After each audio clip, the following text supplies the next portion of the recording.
December 2024 wrap ups. We had several great books. I had also a pair of books that really weren't all that great. Four physicals, four audio. Let's roll it, and we'll talk about them after the intro.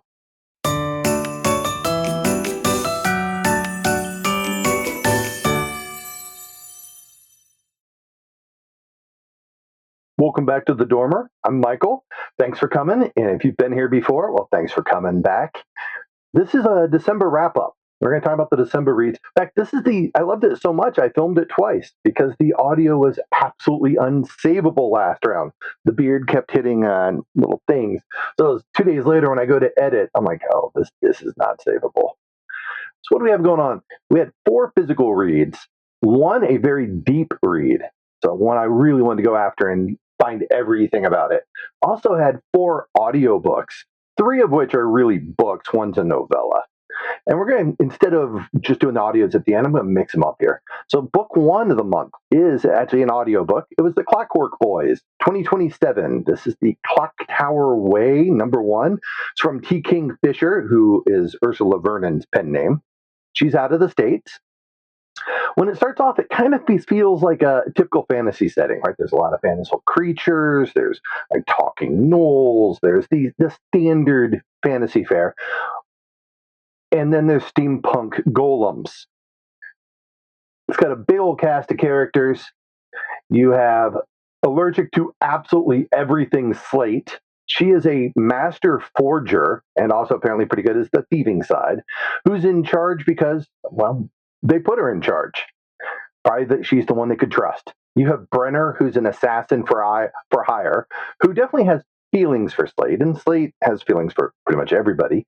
Caliban, who's a disgraced paladin warrior / mass murderer. Well, he got possessed by a demon and he went off and started killing. The only problem is he is the person from the group who's supposed to stop the demons from being able to do that. So that's what the paladins in this world do, is they find the demons and remove them, or at least of his god.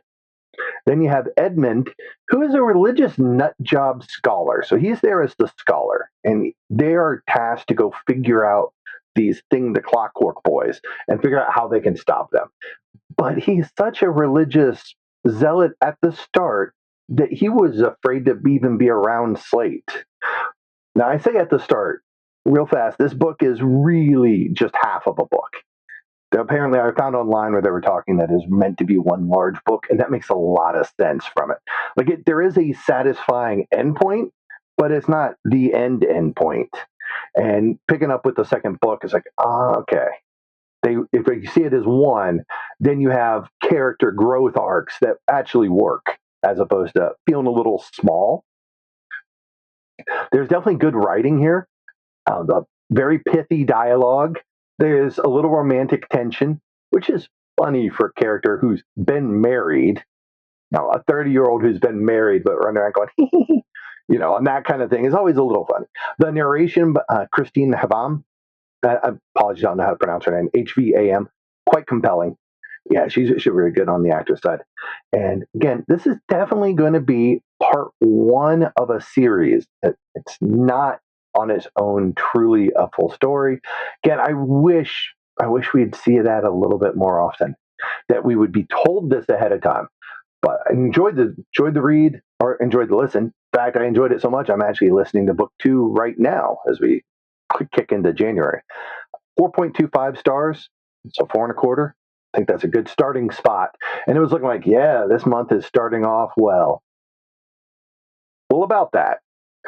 So that's when we get to book 2, which is a physical book. It is Academy for Liars. This is the Evernight book from the fall, our late fall Evernight book. It came out in September 2024. It's from Alexis Henderson, who's out of the States. And so let's meet the characters. So you meet Lennon Carter. She's a woman who just hates life. And you'll find almost everybody involved in this had some traumatic experience, something that was really making them give up before they get there. And she gets this phone call and a random invite into the Drayton College, which is a magical college, all right, where they use persuasion. Now we got to talk about this. So it uses persuasion, which is like their form of magic. Only thing is, they never explain how. They don't even give hand wavium of it. So where I forgave this in Will of the Many, they never explain really how persuasion is going to do that, do the things it can do. It's not just making a person or making a creature do something. You can do more with it. We'll talk again about that. Let's see, the love interest. You have Dante, who is the lamest love interest. No one likes him. And I say this because this is actually the on the Illumicrate Discord. We actually did a read along of this book, and everybody was going along, going, "Oh, okay, that's kind of cool. There's some cool settings." And then, wow, what on earth happened? And they never really explain again how the mechanics works. There's time packets. There's magic time elevators. There's different planes of existence, and you can do this through persuasion. It's again, it misses some of the Will of the Many's explanations, even Bistra Nostra's explanation, and this book turned into just a disappointing mess.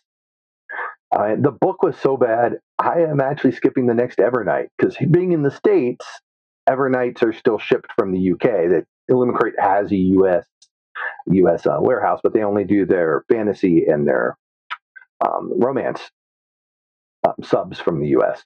So it was like $26 to get shipped to get a 2.5 star book. Nope.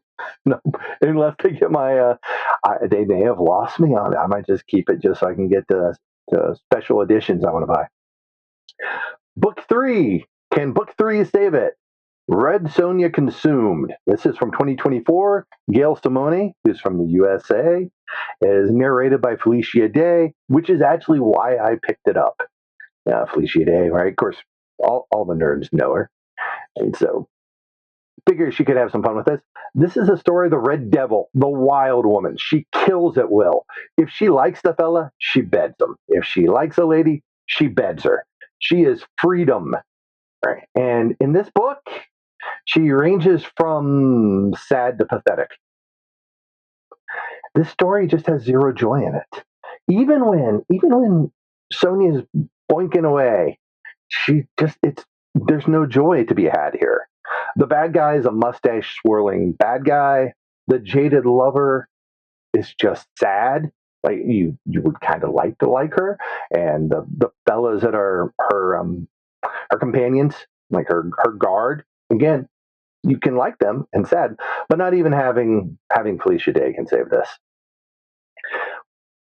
2.25 stars. This is actually the lowest rating I gave this year. So 2024 December with a pair of 2s to kick off. So I decided, all right, I'm going to rig this. It's time to go after something I needed. I need it for bingo anyways. Let's go after it before they are hanged. This is from 2007, First Law Part 2. Joe Abercrombie, who's out of the United Kingdom. I 5-starred the first book. And so how are we going to do with book 2? And this is the traveling book. 2 out of the 3 groups are traveling through this. And so I kind of always remember my daughter's feedback on Game of Thrones, the first, Song of Ice and Fire, that, wow, all they do is ride horses. Every time I got to it, I kind of giggled. Let's see, characters, you got Logan Ninefingers, the barbarian warrior, who teaches lessons in leadership and camaraderie. Turns out, he's as awesome as everyone said. I liked him in the first book. He's getting better. You had Sandeglatka, who's an inquisitor who turns to a superior. They put him into an impossible-to-win spot. Defend against this raging empire, the empire that is who crippled him. Sorry, I don't want to spoil too far, but he's got some crippling from being tortured. He starts to show compassion. He's actually starting to choose who he's going to help. Giselle Dan Luther, he's the spoiled fencer from the first book. He definitely grows through this book. You can see as characters are starting to become more themselves or through hardship, find out what they think is actually important.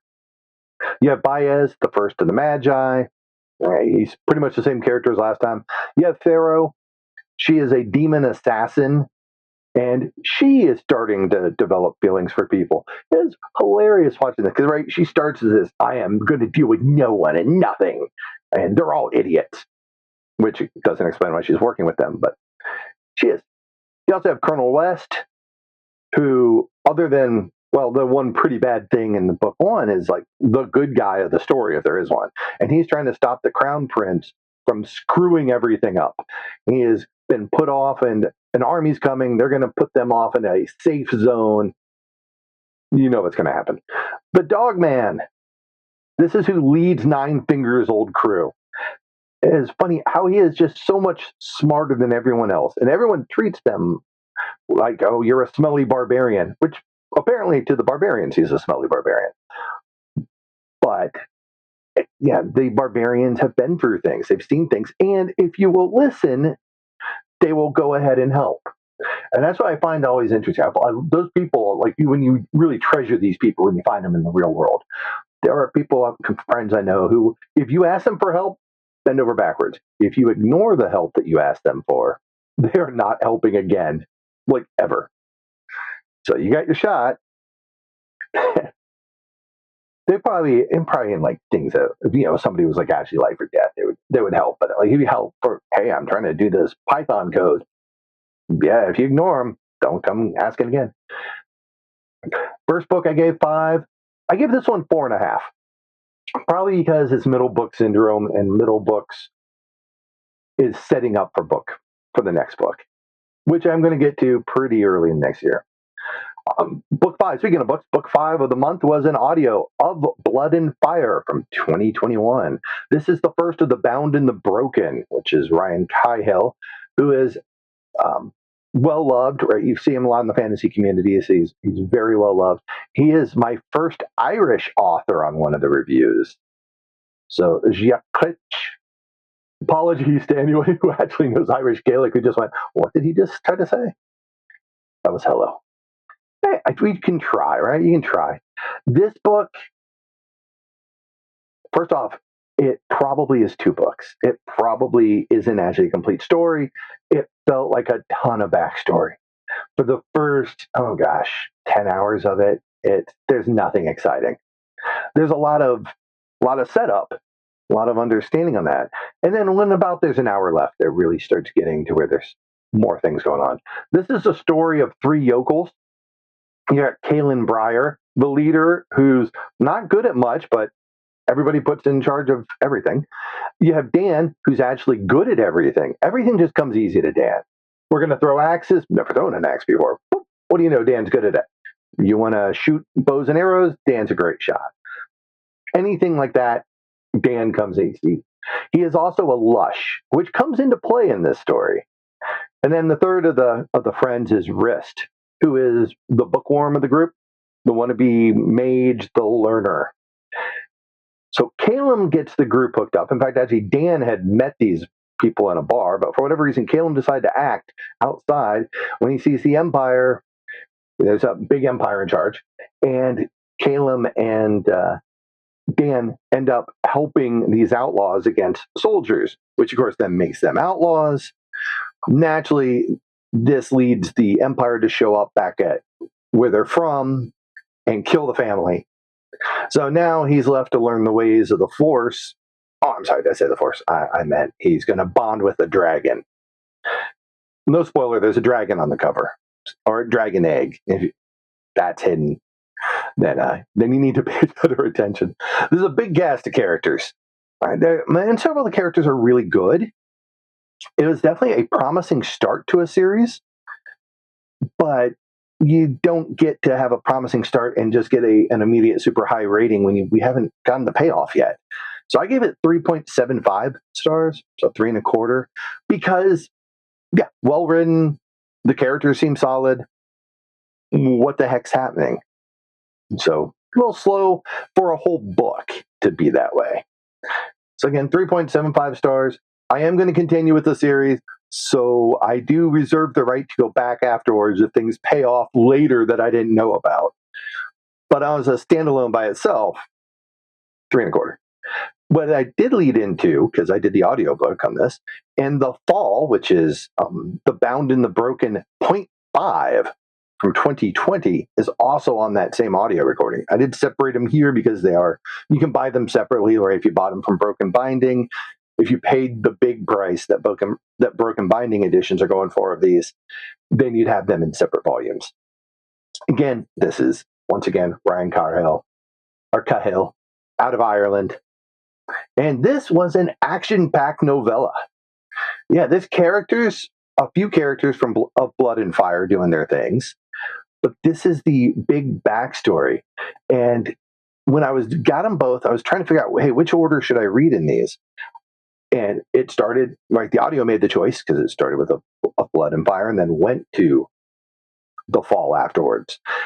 If you go to Ryan's website, he actually lists as two separate possibilities. One, if you want to do the characterization, which is the one I chose. I don't know if I would have, in retrospect, I probably would prefer the other way around. Then at least we'd have a character that we know already by the time we get to it. So I would, again, probably read The Fall before Blood and Fire. The Fall definitely is a much more action-packed. I gave it 4.25, which for a 2-hour novella, all right, it's really hard to build a lot in 2.5, 3 hours. It's hard to build in much. All right, next up is a physical book. This is book 7, and this is The Last Hour Between Worlds. This is from 2024. In fact, I read it, I think it came out in November of 2024. And this is book 1 of the Echo Archives by Melissa Caruso, who is out of the States. And I did a longer review of this one, if you want to know longer thought processes. But let me give you the short version of this. 1, it's amazingly fun world. 2, the characters, the echoes, because you have the prime and then you have echoes below it. So picture realities that kind of differ a little bit as you go down.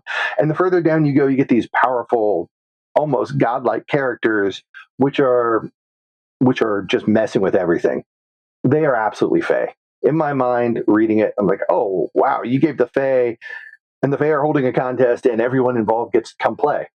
Because these echoes are doing a game. You also have guilds, a lot of guild backgrounds. You have a lot of politics in there. This book has layers and layers, which is funny for a book about layers. Like, there's a map showing the layers in the beginning of it, which I show in the longer review if you want to go into it. This is a new mom is flirting away with her rival / counterpart. They try to survive. The counterpart, she also is going to be flirting right back. We did this as another Illumicrate read-along. And this one, everyone liked. Everyone likes it so much, people were demanding book 2, which is coming. So there is a second volume of this coming. 4.5 stars. This was a joy to read. This was actually just a fun experience to read. And it was fun to read along and actually keep up on the read-alongs. I'm kind of bad on the read-alongs, especially like the Illumicrates, where they'll do it in 1 week or 8 days. They'll do the whole book. I was like, yeah, but I already have my other reading going on. So I actually made a point to keep up this time. And yeah, it worked out. The last one that we've got coming up is a physical book. Guardians of the Moon, 1999. Now, if you've been here before, you know I love the Malazan Book of the Fallen. And very fast, I'm calling it Malazan because I did the audiobooks, and that's what it's called in the audiobooks. Some people call it Malazan. I'm going Malazan because, again, that's how I heard it in the audiobook, so I'm sticking with it. This is from Stephen Erickson, who is Canadian. So we've got 4 different countries this month, all English-speaking countries, though. There are so many point of view characters in this book, so get ready for it. And so many subplots and so many threads that'll pay off like 9 books later, because I've done the audios. I was working through this, and I decided what I was going to do is I was going to take a notebook, and I was going to write down for every scene who the characters are, who's the point of view characters, who talks, and then every major plot point to see what I missed. Because, I would do it while walking the dog. Well, if another dog's there, you're going to miss something. Maybe the dog's got to stop, so I got to take care of him. So maybe I miss little bits in here and there. And there's so many characters, it's easy to get partway into a scene and then go, oh, that's who that character is. I took 67 pages of notes for this. 67. So what's funny about it, we were actually talking about this on Reddit. Is this an easy book? And I'd say if you really want to know everything that happens, then it could be a difficult book. If you're okay with not knowing some things and just going for the ride and then it'll pay off, then this book isn't actually a hard book. Like the language isn't anything too difficult. There's a lot of creatures and things to know, but they give you at the front. There's a list of all the characters and there's maps and there's all sorts of background information to help on it. The characters. This is the book of the bridge burners. They are the Imperial troops who are just absolutely lovable. Tons of characters. Well, lovable as far as people who kill things for a living can be. You've got a group of thieves and friends in the city of Darujhistan. You've got revenge plots. You have gods messing around with things. You have things that the gods fear or are scared of that are also messing around. Malazan has this scale. It is just so far back and long. Like there's characters are like, oh, well, 300,000 years ago we did this thing. What? it's a very interesting scale. Now there was definitely a jump between the things that happened back then and things that are now. But you're at a convergence where everything's coming together. So all these different topics are smashing together. And that's definitely a reoccur. I didn't realize how much I was seeing that in this book till the reread, that it's convergences keep reappearing, which, of course, obviously that's a fantasy thing. Of Blood and Fire, of course, has convergences. The Last Hour of the Time Wars definitely had a convergence. In fact, she actually uses the term. Great book. This is amazing. If you haven't started Malazan and you like more complicated stories, or you like stories that have a lot going on, because in like 5 pages in Malazan, you have done a chapter or two in a lot of other series. There is just so much depth because it's not really that long of a book, right? That's not that long. That's not the biggest door stopper I have, but there is definitely a lot going on in that. I gave this one 4.5 stars because so much of it is set up. The series is a solid 5. It is by far my favorite series. And so that's where I really think you'd probably want to go with if you have time for a big long series. And that's asking a lot. Even on audios, the later books, like from 3 on, are like 45 hours each. And I don't think it's the kind of book that you can really do the fast forward game. I know some people like to listen to their audios faster. I find sometimes, like, I'll do podcasts on 1.5. But my audio, I usually am trying to go for the voice that I like, the character's voice. So I'm not doing that. There's some people. We'll talk about that more in another video. Hey, folks, thanks for coming. I would say Happy New Year's, but I had to refilm this. So, hey, I hope January's gone well. I'm already 2 books into January. Started on book 3 already, so it's going well for me. But before we take off, let's head over for the big bingo board and see how we did. Hey, it's next morning. I had to print up some more magnets. I didn't want to waste a sheet for 2 magnets, so I had to print up a couple more. So it took till the next day. So you can tell from the change of shirt. Let's go after it. So again, this is Reddit R Fantasy Bingo. 25 challenges, and I'm doing hard mode, which means you've got to do the harder things. We've got 2 this month marked off. Again, by the way, this goes through the end of March, so I'm not behind. In fact, actually, I'm a little ahead. So character with a disability. The hard mode is a character has a physical or mental disability. I am going with, before they are hanged, Joe Abercrombie. Sand Galatka, if you don't know, definitely fits. And now we have one of the reasons why I did this in magnets, because I can move something, because I got that Garden to the Moon. What? And it has a prologue and an epilogue, and it fits. But wait, something's already there, except Viv is a troll. And we have a orcs, trolls, no matter what my little board says, orcs, trolls, and goblins, oh my. So we are pulling it. Boom, boom, boom, boom, boom, boom. Legends and Lattes goes down. Garden to the Moon goes in. That leaves for next for 2025, it leaves self-publishing and indie publisher. I've got about 70 pages left on that one. And then Under the Surface, Bards, and Titled Animals to finish it off. So probably a February finish. All right. Thanks so much for watching, and I'll talk to you next time. Bye-bye. Happy New Year.